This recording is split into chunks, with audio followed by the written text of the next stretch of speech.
Kok F. Salam F, salam Buya. Salam dulu. Siapa lagi ya? Nanti. Bertiga deh kayaknya. Waalaikumsalam warahmatullahi wabarakatuh. Kacamatanya miring. Sebelumnya perkenalkan, nama saya Kamila Purnama Izati. Perkenalkan, nama saya Ahmad Kurniawan. Di sini kita akan Ini aku ngeliat ini Ki. Aku ngeliat ini terusan. tentang kerajaan Islam di Kepulauan Maluku. Sebenarnya kita terdiri dari 3 anggota, tapi yang satunya sakit.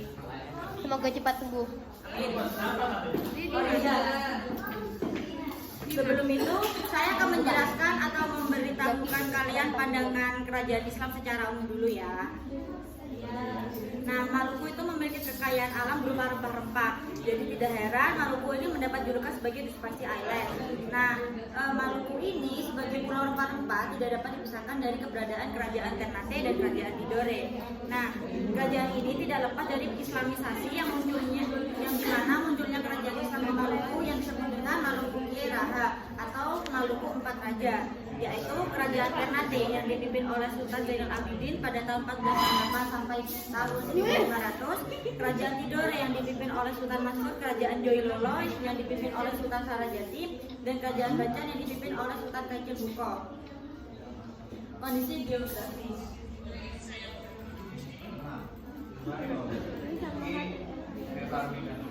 Kondisi geografis ini letak astronomisnya terletak di antara 3 derajat sampai 8,30 derajat lintang selatan dan 125,45 derajat sampai 135 derajat penghujung timur. Luas wilayah Pulau Maluku secara keseluruhan adalah 74.505 km persegi. Pulau Maluku juga merupakan daerah kepulauan yang terdiri dari 622 pulau besar serta 7 pulau kecil. Adapun yang memegang salah satu pulau terbesar di Pulau Maluku yaitu Pulau Halmahera dengan luas 17.780 km persegi. Batas wilayahnya itu sebelah timur ada Laut Halmahera, sebelah barat ada Laut Arafuru dan Laut Belanda. Nah, sebelah utaranya itu ada Laut Sulawesi. Letak kerajaan Ternate dan kerajaan Tidore berada di 2 pulau bersebelahan, yaitu kedua pulau tersebut berada di sebelah barat Pulau Halmahera. Agar lebih jelas bisa dilihat dari peta tersebut. Secara geografis, wilayah Ternate dan Tidore itu terletak di pegunungan dan perbukitan yang menyebabkan masyarakatnya kebanyakan sebagai petani dan pekebun yang mengaktifkan pertanian dan perkebunan tanaman rempah-rempah. Yang kedua, kehidupan politik.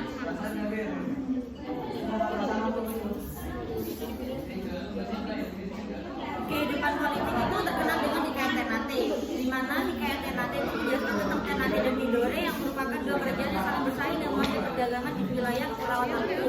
Dalam persaingan ini terbentuk uli 5 atau persekutuan 5. Uli adalah persekutuan, 5 adalah 5 yang terdiri atas Bacan, Obi, Seram, dan Ambon. Adapun Tidore membentuk uli Siwa, di mana uli merupakan persekutuan, Siwa adalah 9 yang terdiri atas Jailolo, Makian, dan pulau-pulau kecil lainnya di Kepulauan Maluku sampai Papua. Nah, kerajaan Ternate dan kerajaan Tidore memiliki kedudukan yang berbeda.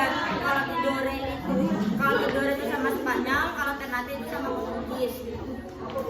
Pada tahun 1528, Lokatus Agar turun tangan dan menentukan garis batasan kekuasaan Portugis Spanyol pada perjanjian Sardosa berdasarkan perselisihan itu.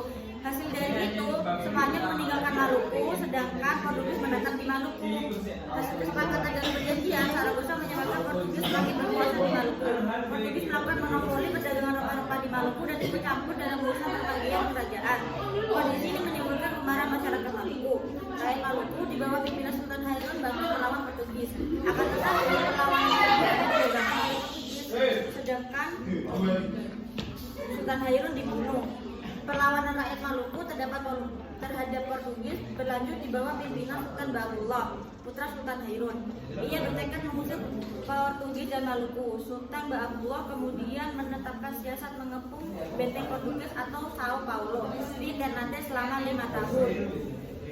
Siasat tersebut berhasil mengalahkan Portugis dan memaksa Portugis meninggalkan Maluku.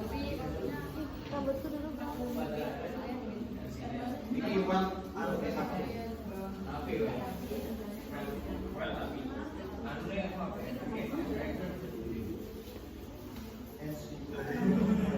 Selanjutnya adalah kondisi ekonomi. Perekonomian Kerajaan Ternate dan Tidore menitik beratkan pada perdagangan rempah-rempah. Kedatangan bangsa Eropa di Maluku yang bertujuan untuk berdagang dan membeli rempah-rempah. Telah kita ketahui bahwa kedua kerajaan Ternate dan Tidore saling memperebutkan pasar untuk menjual rempah-rempah. Perselisihan tersebut tujuannya untuk menguasai perdagangan rempah-rempah di kawasan Indonesia Timur. Persaingan tersebut terlihat dengan adanya pembentukan Persekutuan Dagang Uli 5 dan Uli Siwa. Maksud Uli 5 adalah artinya Persekutuan 5 negara yang dipimpin oleh Kerajaan Ternate. Uli 5 terdiri dari Kerajaan Ternate, Kerajaan Opi, Bacan, Seram, dan Ambon. Sedangkan Uli Siwa artinya Persekutuan 9 bersaudara yang dipimpin oleh Kerajaan Tidore. Uli Siwa terdiri dari Magean, Halmahera, Kai, dan pulau-pulau lain hingga ke Papua Barat. Meskipun demikian, Kerajaan Ternate dan Tidore dapat berkembang menjadi pelabuhan perdagangan yang sangat ramai. Banyak kapal asing yang singgah di pelabuhan kedua kerajaan tersebut. Dengan banyaknya pengunjung ke pelabuhan kedua kerajaan yang mencari rempah-rempah berbagai macam, namun komoditas unggulan dari kedua kerajaan yaitu cengkeh dan pala. Selanjutnya kondisi agama. Bukayan Ternate keturunan kerajaan menjelaskan sejak abad 14 masyarakat Ternate sudah menjalin hubungan dengan pedagang muslim dari Arab. Hubungan ini dapat dilihat dari kisah persahabatan Raja Ternate 12 Molomatea dengan orang-orang Arab yang datang di Maluku bertujuan untuk menunjukkan cara pembuatan kapal. Selain itu, pada masa pemerintahan Kolano Marhum, terdapat ulama dari Jawa bernama Maulana Husain yang mengajarkan Islam di Ternate. Ajaran Islam inilah yang pada akhirnya mampu menarik perhatian raja dan keluarganya serta masyarakat Ternate. Oleh karena itu, Kolano Marhum menjadi raja pertama di Maluku yang memeluk Islam. Pada masa pemerintahan Sultan Zainal Abidin, Islamisasi di Kepulauan Maluku berkembang pesat. Sultan Zainal Abidin menjadikan Islam sebagai agama resmi kerajaan. Ia juga memperlakukan syarat Islam dan membentuk lembaga kerajaan sesuai hukum Islam dengan melibatkan para ulama. Langkah-langkah Sultan Zainal Abidin ini diikuti kerajaan-kerajaan lain di Pulau Maluku. Selanjutnya kondisi sosial dan budaya. Kedatangan Portugis di Maluku yang semula untuk berdagang dan rempah-rempah juga menyebarkan agama Katolik.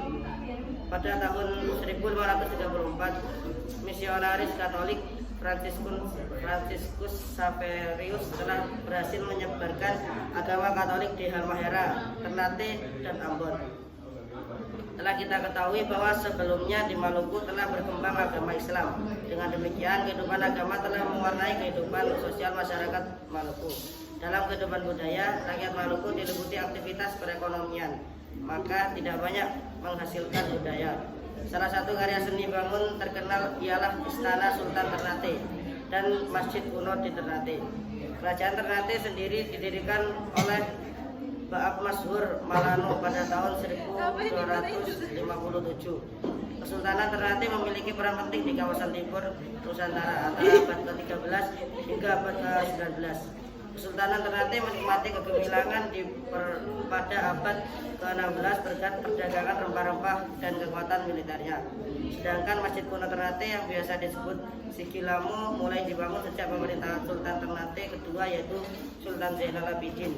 Namun beberapa sumber juga menyebutkan bahwa masjid ini baru dibangun pada abad ke-17 saat Sultan Saidi Barakati memerintah.